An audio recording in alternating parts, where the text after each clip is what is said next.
नमस्कार दोस्तों, कैसे हैं आप सब। उम्मीद करता हूं आप सब स्वस्थ होंगे, मस्त होंगे। क्लास 10 साइंस का हमारा चैप्टर 12 है इलेक्ट्रिसिटी। उसके अंदर हम ओम का नियम पढ़ चुके थे और चालकता पढ़ चुके थे और प्रतिरोध को प्रभावित करने वाले कारक पढ़ चुके थे। आज हम पढ़ेंगे प्रतिरोधों का संयोजन। तो दोस्तों, प्रतिरोध को जब किस प्रकार जोड़ा जाए ताकि उनकी जो प्रतिरोध कम से कम किया जा सकता है, यानी कि चालकता को बढ़ाई जा सकती है। तो प्रतिरोधों का संयोजन दो प्रकार से किया जाता है। एक तो होता है श्रेणी क्रम संयोजन, दूसरा होता है दोस्तों समांतर क्रम संयोजन। यानी कि प्रतिरोधों को दो प्रकार से जोड़ा जाता है, यानी कि समांतर क्रम में और श्रेणी क्रम में। तो सबसे पहले हम श्रेणी क्रम पढ़ेंगे। तो श्रेणी क्रम में प्रतिरोध को जोड़ने के लिए देखिए, श्रेणी क्रम में हम जब प्रतिरोध को जोड़ते हैं, श्रेणी क्रम संयोजन में क्या होता है, इसको ध्यान से देखिए।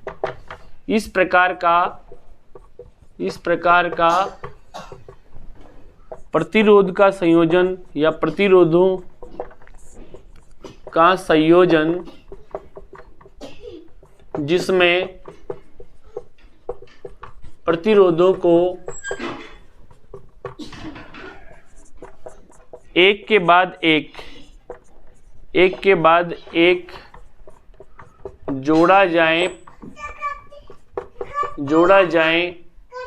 तो ऐसा संयोजन या ऐसा प्रतिरोधों का संयोजन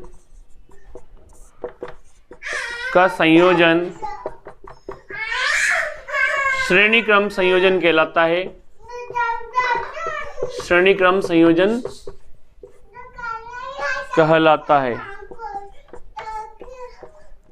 तो दोस्तों देखिए, कोई प्रतिरोध है, मान लीजिए ये R1, ये R2 और ये R3। अगर इन प्रतिरोधों को इस प्रकार जोड़ा जाए तो इस प्रकार का जो संयोजन है, इसको बैटरी से जोड़ दो। हम इस तरह से बैटरी से इसको जोड़ दिया। ये करंट यहाँ से यूं प्रवाहित हो रहा है इस डायरेक्शन में। ये यहाँ हमने कुंजी के जोड़ दी और ये तो देखिए, इस तरह का जो प्रतिरोध का जो संयोजन होता है, ये कहलाता है श्रेणी क्रम संयोजन। देखिए, इसमें सीरीज में हमने प्रतिरोध जोड़ दिया। अब देखिए दोस्तों, इसमें जो विद्युत धारा है, जितनी करंट इसमें प्रवाहित हो रहा है उतना ही करंट, यानी कि I का मान सभी में समान होगा, लेकिन जो V का मान है वो अलग अलग होगा। R1 प्रतिरोध में जो V का मान है V1 होगा, R2 प्रतिरोध में V का मान V2 होगा और R3 प्रतिरोध में V का मान V3 होगा। तो दोस्तों, इस प्रकार से श्रेणी क्रम संयोजन जोड़े जाते हैं। ये एक सर्किट डायग्राम आपको बताया मैंने। अब इसको हम सॉल्व करते हैं। इसको आप नोट कर लीजिए।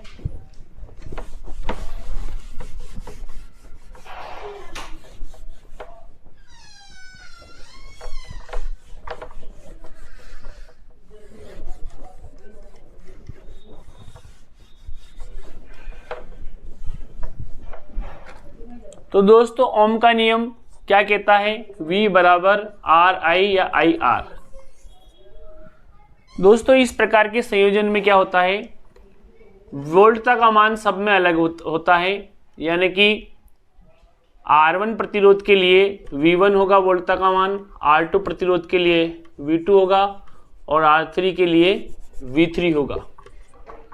यानी कि प्रतिरोध अगर पहले के लिए निकालना है तो यहाँ R रखना पड़ेगा R1 और I का मान सभी में समान होगा।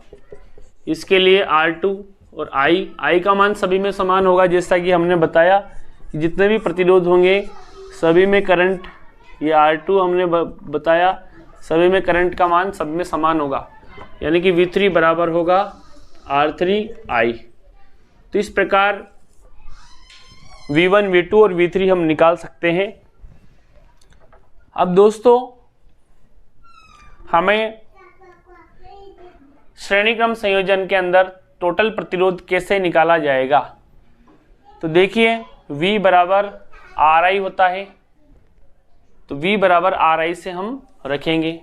तो टोटल जो वोल्टता किसके बराबर होगी, V1 plus V2 plus V3 के बराबर होगी। तो हम V1 का मान रखेंगे यहाँ से। V1 का मान आप चाहो तो I को आगे रख दो तो IR1, V2 का मान IR2 और V3 का मान IR3 होगा। यानी कि V बराबर I कॉमन ले लेते अपन तो R1 plus R2 plus R3 के बराबर होगा। तो इस प्रकार अब V बराबर क्या होता है, RI होता है। तो हम ओम का नियम इसमें रखेंगे तो V बराबर RI जब हम रखते हैं तो और I R1 plus R2 plus R3 आता है। तो दोस्तों I से I कट जाता है तो टोटल जो सीरीज क्रम के अंदर जो प्रतिरोध है, तुल्य प्रतिरोध, वो किसके बराबर आया, R1 plus R2 plus R3 के बराबर आता है। इसका मतलब क्या है, श्रेणी क्रम संयोजन के अंदर अगर हम श्रेणी क्रम में प्रतिरोधों को जोड़ेंगे तो जो टोटल जो प्रतिरोध है जिसको बोलते हैं तुल्य प्रतिरोध सभी प्रतिरोधों के योग के बराबर होता है। तो श्रेणी क्रम संयोजन में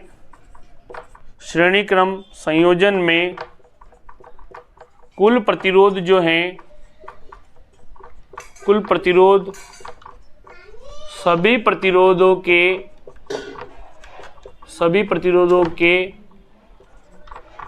योग के बराबर होता है। ये आपको याद रखना है। तो ये इंपॉर्टेंट फॉर्मूला निकल के आता है। अगर श्रेणी क्रम में दिया हुआ है आपको इस तरह से, अगर श्रेणी क्रम में दिया हुआ है प्रतिरोध इस तरह से, 3 प्रतिरोध R1, R2 और R3 दिए हुए हैं और आपको टोटल प्रतिरोध पूछा जाए तो आपको क्या करना है, तीनों प्रतिरोधों को आपस में जोड़ देना है तो वो टोटल प्रतिरोध आ जाता है। तो आई होप आपको क्लियर हो गया होगा। और एक और बात, सीरीज जो है इसमें हमने I का मान सभी में समान क्यों रखा, क्योंकि जो विद्युत धारा R1 प्रतिरोध में जाएगी वही विद्युत धारा R2 में जाएगी, वही विद्युत धारा R3 में जाएगी। तो इस प्रकार श्रेणी क्रम संयोजन के अंदर हम टोटल प्रतिरोध निकाल सकते हैं। तो टोटल प्रतिरोध सभी प्रतिरोधों के योग के बराबर होता है। तो जब भी सीरीज में आपका सवाल आए, सीरीज क्रम में दिया हुआ हो, तो सभी प्रतिरोधों को आपको जोड़ना है तो उस परिपथ का टोटल प्रतिरोध आ जाएगा। अब हम समांतर क्रम संयोजन की बात करते हैं। दूसरा जो संयोजन है हमारा समांतर क्रम संयोजन, इसका डायग्राम आपको बता देता हूं मैं एक बार। समांतर क्रम संयोजन के अंदर क्या होता है दोस्तों, एक बार डायग्राम देख लीजिए आप। समांतर क्रम संयोजन दूसरे नंबर का है हमारा समांतर क्रम संयोजन। किसका संयोजन कर रहे हैं हम समांतर क्रम में, प्रतिरोधों का। तो दोस्तों प्रतिरोध कौन कौन से ले रहे हैं अपन, R1, R2 और R3 तीन प्रतिरोध ले रहे हैं। देखिए ये एक सर्किट डायग्राम हम बना रहे हैं। इसमें ये बैटरी है, प्लस सिरा इसका, ये माइनस फिर प्लस, ये माइनस फिर प्लस, ये माइनस। यहाँ हमने कुंजी K जोड़ दी। ये बैटरी है जो कि वोल्टता उत्पन्न करेगी, विभवांतर उत्पन्न करेगी। यहाँ देखिए हम यहाँ से 3 प्रतिरोध देते हैं। तीनों प्रतिरोधों को जब एक पॉइंट पे मिलाते हैं तो ये अब ये करंट हम प्रोवाइड कर रहे हैं इसमें। ये R1 प्रतिरोध है, ये R2 प्रतिरोध है, ये R3 प्रतिरोध है, यानी कि 3 प्रतिरोध है। तो दोस्तों इसमें क्या होता है, देखिए यहाँ जो टोटल विद्युत धारा I प्रवाहित हो रही है, तो इसके अंदर जो विद्युत धारा 3 टुकड़ों में बढ़ जाती है। इसमें जो विद्युत धारा प्रवाहित होती है I1, इसमें I2 और इसमें I3, और दोनों सिरे जब एक जगह मिलते हैं तो इसमें वोल्टता का मान क्या होगा, समान होगा। यानी कि आपको समांतर क्रम संयोजन में एक बात याद रखना है, इसमें V का मान क्या होगा, समान होगा, और I किसके बराबर होगा, I जो टोटल I है I1 plus I2 plus I3 के बराबर होगा। यानी कि करंट जो है 3 टुकड़ों में बढ़ गया यहाँ पे। यानी कि R1 प्रतिरोध के अंदर जो विद्युत धारा है वो I1, R2 प्रतिरोध के अंदर विद्युत धारा I2 और R3 प्रतिरोध के अंदर विद्युत धारा I3 प्रवाहित होगी। अब इस डायग्राम्स के बाद हम इसको सॉल्व करते हैं, आगे की तरफ बढ़ते हैं। तो इसमें जो टोटल प्रतिरोध कैसे आएगा, तो दोस्तों ओम का नियम आपको याद है, V बराबर IR होता है, V बराबर IR होता है। सबसे पहले हम टोटल जो I का मान निकालेंगे, इसको मिटा देता हूं, आप नोट कर लीजिए।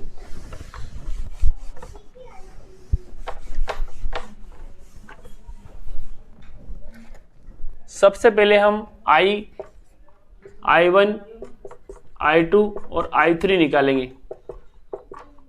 तो दोस्तों ओम का नियम V बराबर क्या होता है, IR होता है। तो I बराबर क्या होगा, V अपॉन R, ये आपको नोट कर लेना है। तो I बराबर V अपॉन R। तो देखिए I1 में के अंदर क्या होगा, V का मान चूंकि समान है तो सभी में अपन V रखेंगे, और पहले प्रतिरोध के लिए R बराबर R1 हो जाएगा, ये फर्स्ट हो गया अपना।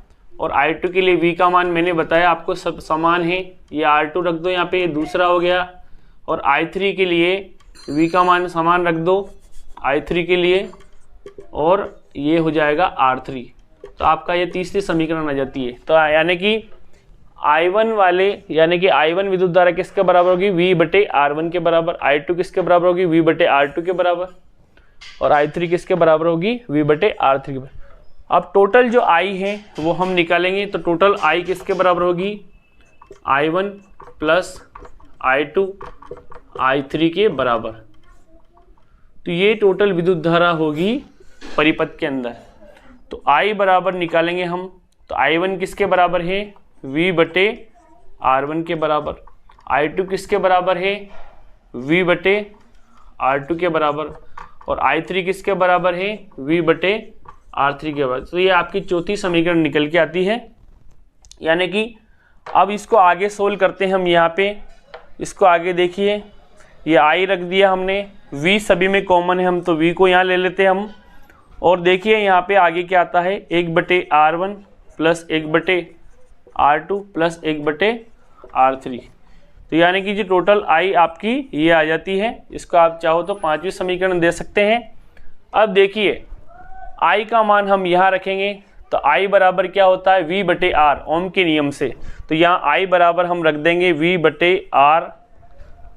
I बराबर हमने क्या रख दिया, V बटे R।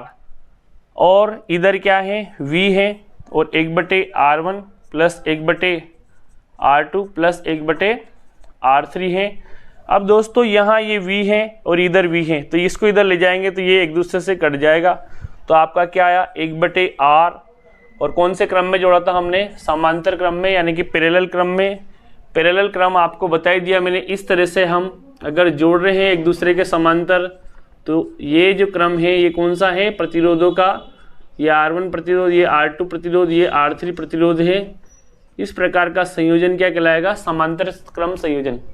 यानी कि प्रतिरोधों का ऐसा संयोजन जिसमें प्रतिरोधों को एक के साथ एक ऊपर नीचे जोड़ा जाता है, यानी कि उन्हीं के समांतर जोड़ा जाता है, तो ऐसा संयोजन समांतर क्रम संयोजन कहलाता है। तो देखिए यहाँ पे RP बराबर, यानी कि यहाँ पैरेलल के लिए यूज कर रहे हैं, यानी कि समांतर क्रम के लिए। तो RP बराबर क्या आया, यहाँ V कट ही गया, तो क्या बचा यहाँ पे, 1 बटे R1 प्लस 1 बटे R2 प्लस 1 बटे R3। यानी कि क्या आया, ये आपका, यानी कि समांतर क्रम संयोजन में जो टोटल तुल्य प्रतिरोध का जो व्युत्क्रम है सभी प्रतिरोधों के व्युत्क्रम के योग के बराबर होता है। तो ये महत्वपूर्ण फॉर्मूला निकल के आया समांतर क्रम में। तो ये फॉर्मूला आप नोट कर लीजिए, इसको आप 6वां नंबर का दे दीजिए। तो समांतर क्रम जब भी जुड़े हुए हों तो टोटल प्रतिरोध आपका जो निकालना होगा आपको, तो 1 बटे R बराबर 1 बटे R1 प्लस 1 बटे R2 प्लस 1 बटे R3 से निकलेगा। तो इसका मतलब क्या है, इसको नोट कर लीजिए आप। अब हम आगे बढ़ते हैं।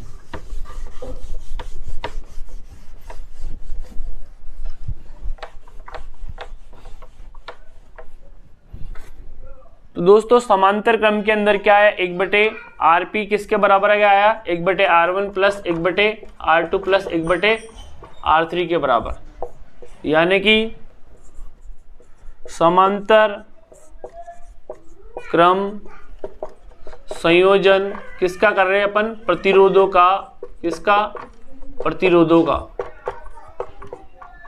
समांतर क्रम संयोजन में तुल्य प्रतिरोध का मतलब कुल प्रतिरोध पूरे परिपथ का। तुल्य प्रतिरोध का जो उल्टा है यानी कि व्युत्क्रम, तुल्य प्रतिरोध का व्युत्क्रम सभी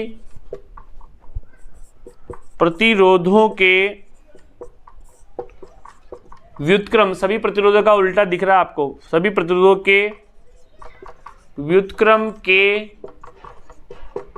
योग के बराबर होता है। यानी कि जो टोटल जो प्रतिरोध का जो उल्टा है वो सभी प्रतिरोधों के उल्टे के योग के बराबर होता है। किस क्रम में? समांतर क्रम संयोजन में। अगर प्रतिरोधों को समांतर क्रम में जोड़ेंगे तो जो टोटल प्रतिरोधों का जो उल्टा है वो सभी प्रतिरोधों के उल्टे के योग के बराबर होता है। तो ये हमारा निकल के आता है।